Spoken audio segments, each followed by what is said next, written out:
So, Dr. Close, when You have a question? I do, because when you're talking about 500 AD, is that the Middle Ages, the Dark Ages, where the church held the knowledge and controlled the knowledge? There was this abyss, wasn't there, of no learning, no growth. Um, and I'm not sure of the timelines, but it sounds as though it was that transitional period where it was the Dark Ages. There was people were tied Yeah. to the land. We had serfs. We had people couldn't read. They weren't educated. There was no freedom of thought or growth in individuals. So when we're looking Right. at this particular time in history, where we've got so much freedom, so called, and so much confusion, I think, where people are looking for purpose, they are looking for themselves, they're Yeah. looking to connect with their inner divinity, which they haven't Yeah. realized that, we don't teach people how to meditate. We don't teach people how to connect with who we are. Um, it's not everyday lessons anymore. I think you and Dr. Stewart were um, beautifully guided to carry this knowledge and this knowing and to live that life that demonstrated what it was like to live a purposeful life and to know what Yeah. your purpose was, because it sounds like the two of you understood that from the very beginning. You may not have known the end destination, but you always knew the path you were walking. Yeah. Yeah. It turns out that the best timetable for this goes back to Vedic um, history that talks about the Kali Yuga. Yep. Kali is darkness, material, mechanistic. And then the Kali Yuga was from, it is a total of 1,200 years. And it was from, um, is that right? No, it's a total of 2,400 years. 1,200 years as it was ascending toward the lowest point, 1,200 years, I'm sorry, descending toward the lowest point, and 1,200 years ascending. So from 500 BC, AD, from 500, or do I mean, almost So have we're to looking look at, at the no, that's okay. diagram. We're looking at the Dark Ages, right? So the Kali Yoga would parallel or mirror the Dark Ages because the world is Yeah, continuing. So we call it by different yep, things, but the actions are the and- same. yep. So after that 1,200 years of ascending, we went into what Vedic texts in Sanskrit call Dwapara Yuga. And we're in that now. We're in the first 300, I think we're 332 years into Dwapara. Dwapara is longer than Kali. And then there's Treta, which is longer than Dwapara. And then there's what's called Sat Yuga. The Satya Yuga is the point where nearly all human beings will understand spirit and consciousness. In the meantime, as we ascend, we learn more about electricity, we learn more about magnetism, we begin to learn about spiritual growth, and that the whole purpose of all of this is for individualized consciousness to evolve over many lifetimes and eventually achieve cosmic consciousness. But there are other things going on. There are enlightened beings like Jesus of Nazareth, the Buddha, There are others that Muhammad. either achieved that level of understanding even in the Dark Age, or they deliberately reincarnated at that time to help mankind through the Dark Ages. Yep. Yep. So, That I find quite so fascinating. that's, yeah, yeah. And we're at a point in time where there's a lot of confusion. We're trying to get from, uh, there's a clinging of the Kali Yuga and a beginning of the Dwapara, and there's a resistance. And that's why we have the kind of confusion that we have now. Eventually, it'll be better. We'll come out in the Dwapara uh, more knowledgeable, and more people will realize what we're really here for, which is spiritual evolution. Right now, the the masses of people, most people have no clue what they're here for, other than to enjoy life, and that's fine. And it's kind of like if you want to if you want to go with the pace of the 24,000 years, then you'll get there too. But if you get kind of tired of this and you'd like to speed things up a little bit, then you can. Oh, Dr. Close, that's got to be the nicest way of saying, you can be the hare or the tortoise. So, So, um, I have a question for you, which is a little deviation. And I'm really okay. thankful for that you've clarified it, because it's radical for me that consciousness is the missing equation. And I'm sure that science, because we've been trying to make it so difficult for consciousness to be recognized or realized or attributed as having any credibility. It's either, Yes.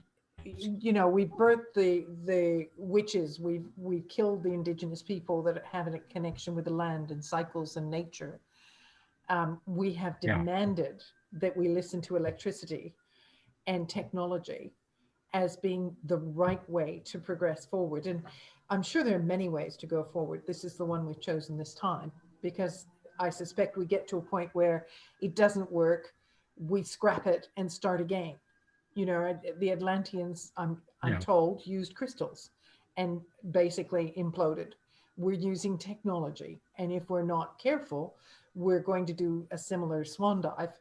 But we will always come back, because I think this is the divine experiment to get it. I Yes. think this is what we're doing. Yeah. But that's a personal, it's not mathematically supported, which is why I'm getting rather excited, Dr. Close, that you've been able to be on this journey for only 60 years.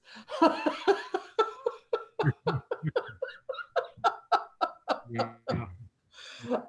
And worked out some of the nuts and bolts. Thank you very much. Um, and your time with the yogi would have been fascinating, with the that whole exploration. What an extraordinary gift to get you on the right path. Well, I've written a little bit about it in several books.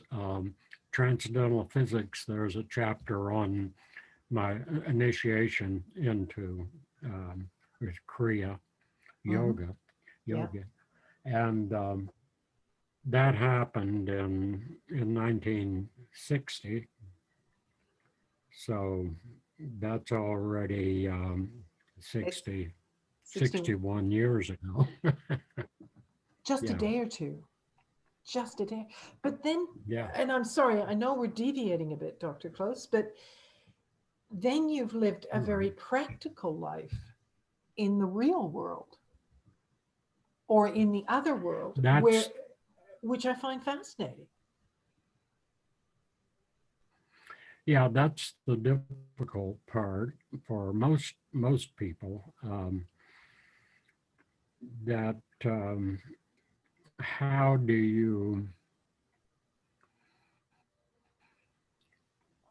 how do you fit into the world that you have to deal with on a daily basis, Mm. and at the same time realize that, well, the answer is really, and many people have said similar things.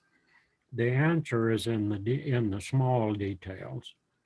Uh, the real answer, you cannot, you really can't talk about consciousness or understand consciousness unless you include the subject of love. Love is the essence of the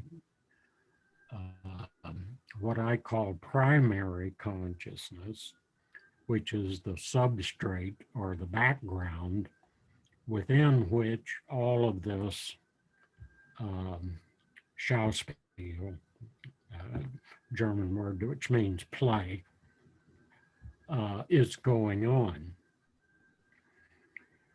The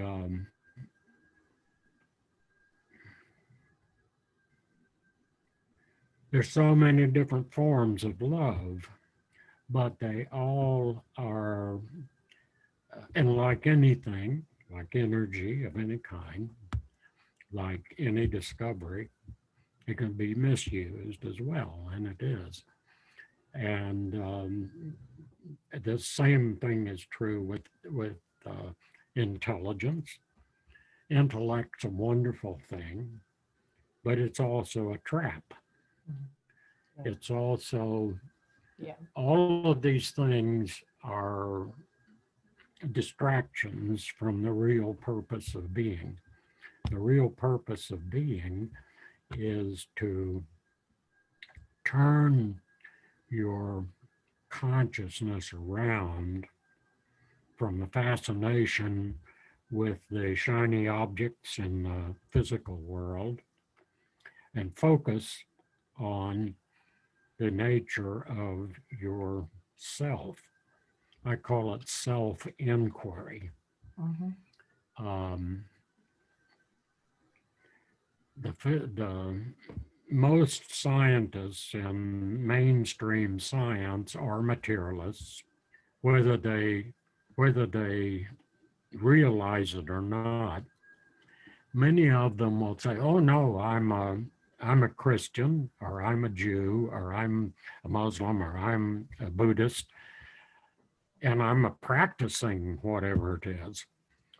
Uh, but in fact, they separate their life into, they fragment it into their work, which as a scientist, to even get recognized for the most part, they have to be materialists. Yeah. In fact, it's very common for students in physics these days to say, well, of course, I'm an atheist. Being a scientist, I'm naturally an atheist. Uh, Totally misguided, misunderstanding, confusion of religion with spirituality. Yeah.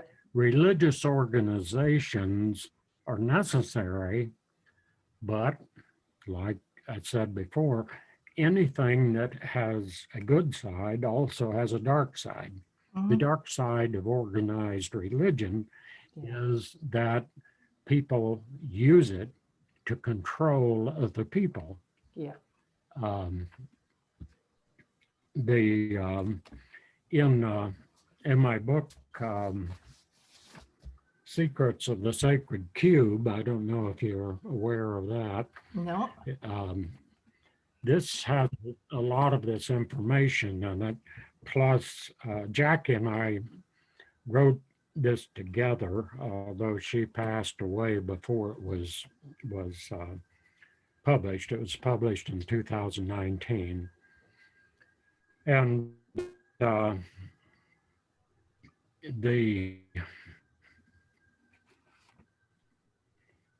a lot of what we're talking about is in here. Some of it's in the other books that I've written, but it's we were Vernon Neppy and I have been told by other scientists that we're that we may need to have to come back in 50 or 100 years to see our work accepted because we're a little ahead of our time.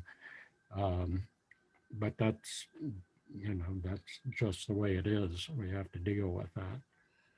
Well, But, you could just, that longevity piece, you could just keep going, Dr. Close. That could be an option too. But you might want well, to come back and play the game again and just, bring maybe, your consciousness maybe. back. Uh, Because it's kind of fun, the life I you've led. yes, I've had a good life, and I'm not through with it yet. Um, the book that I'm writing now, my first reviewer has it now, but it's still in. The first draft is done, but it will have some changes. But it's called Awakening, and it discusses this whole thing and shows how the mathematics that a lot of the mathematics that went into the model that Yeah. Dr. Neppy and I have developed Yeah. um, actually came to me in the experience in the Great Pyramid in 2010 with the Young Living Group. So I don't know if you've heard about that, but I had an out of the body experience in the Great Pyramid in 2010. Were you with Um, Gary? Was that with Gary? yes, yes, yes. Yeah, Gary and Mary and Jacob and Joseph were there, and there were about 100 of us with the film crew because we filmed. Uh, Young Living published the book The Gift, which was Gary's fictionalized book about the frankincense trail and the caravans that brought frankincense and myrrh from from Arabia up to Petra in southern Jordan, and then to Damascus and Jerusalem and Egypt. And we were in the Great Pyramid, and there was a discharge of like static electricity, and it hit me right here. Two guys grabbed me, or on either side, because what happened to me was I immediately had intense vertigo. I totally lost any sense. I could actually feel the earth turning.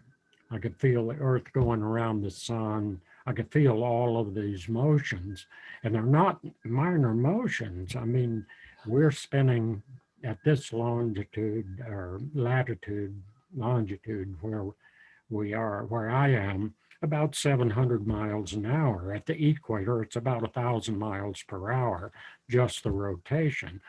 And then the movement around the sun is about 60,000, I think it's 63,000 or something miles per hour. And then the whole solar system's moving within the spiral nebula called the Milky Way at an even faster rate.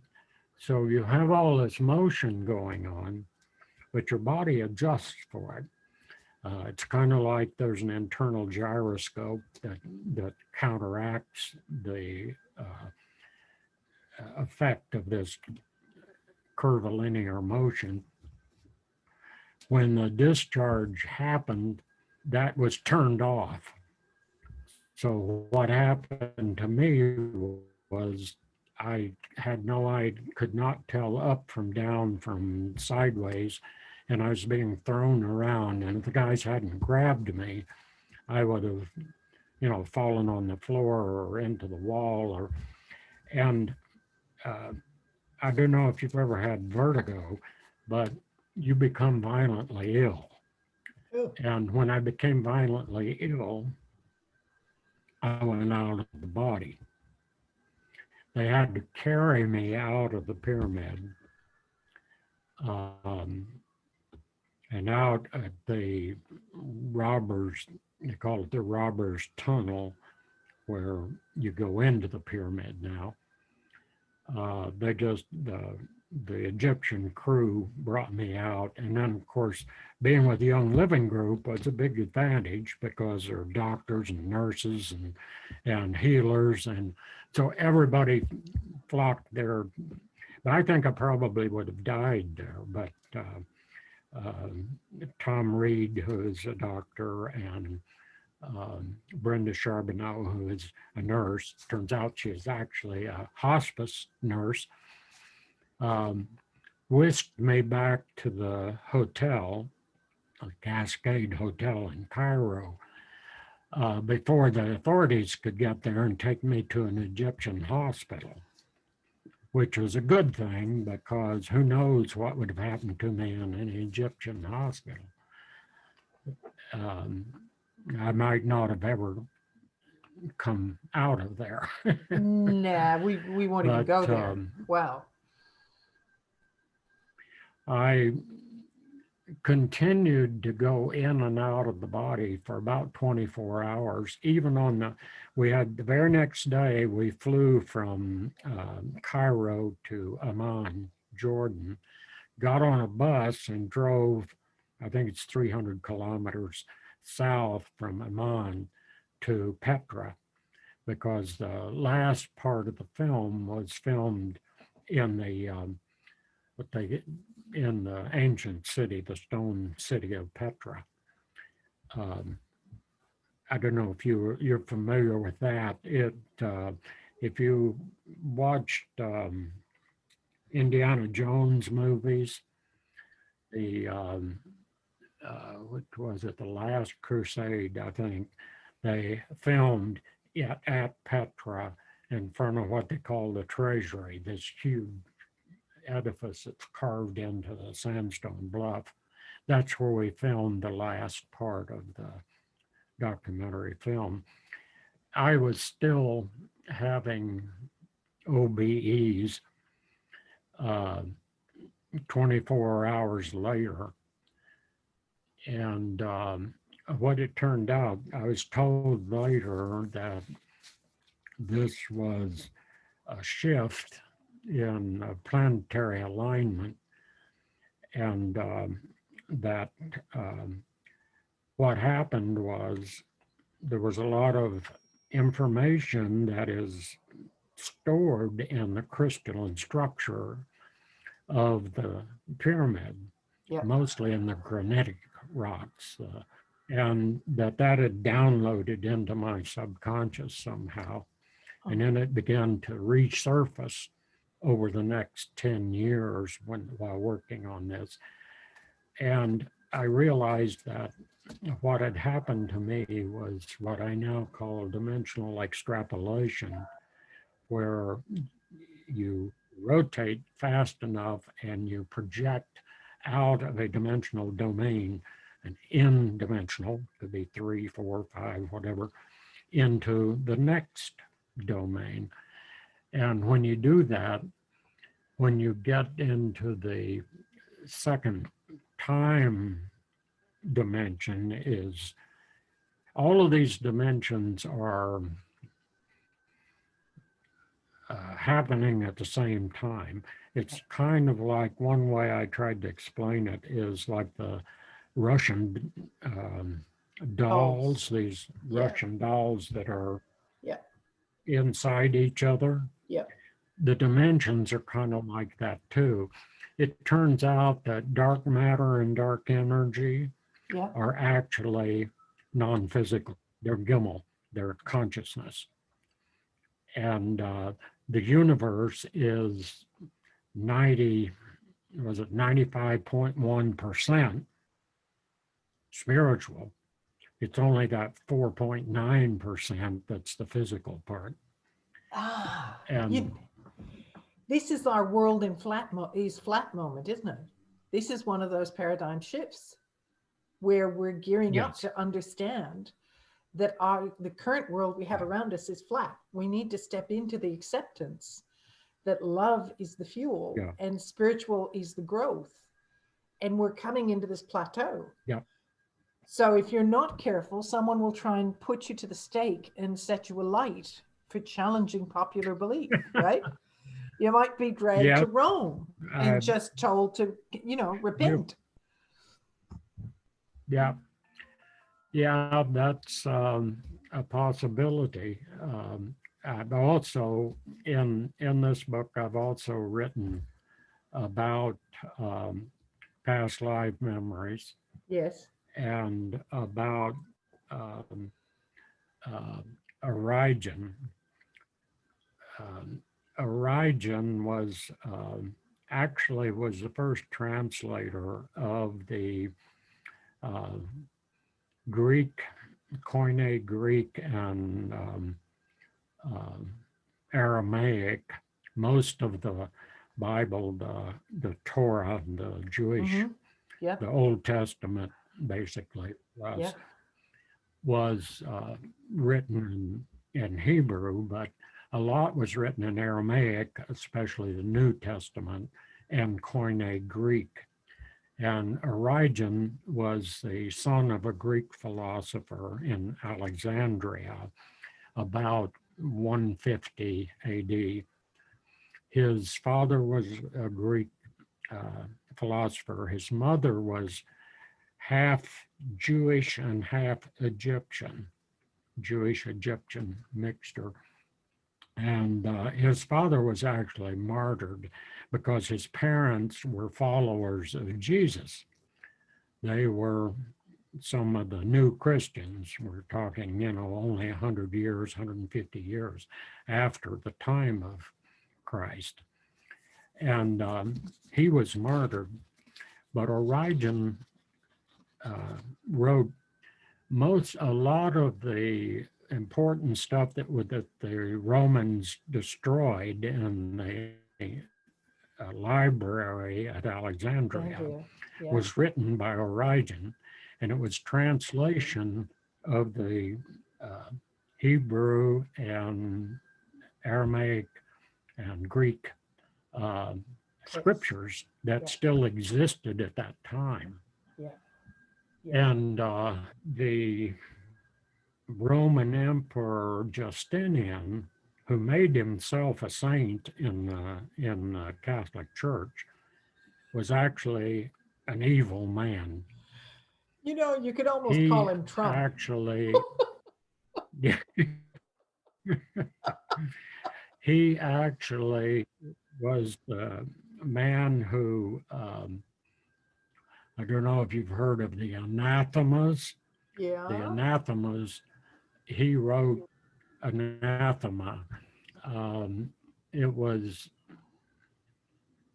he actually forced the Roman Catholic Church to take all references to the eternal existence of the Soul soul out. and reincarnation Yeah. out of the scriptures. They were there And the in original Origen's text. work. Yeah.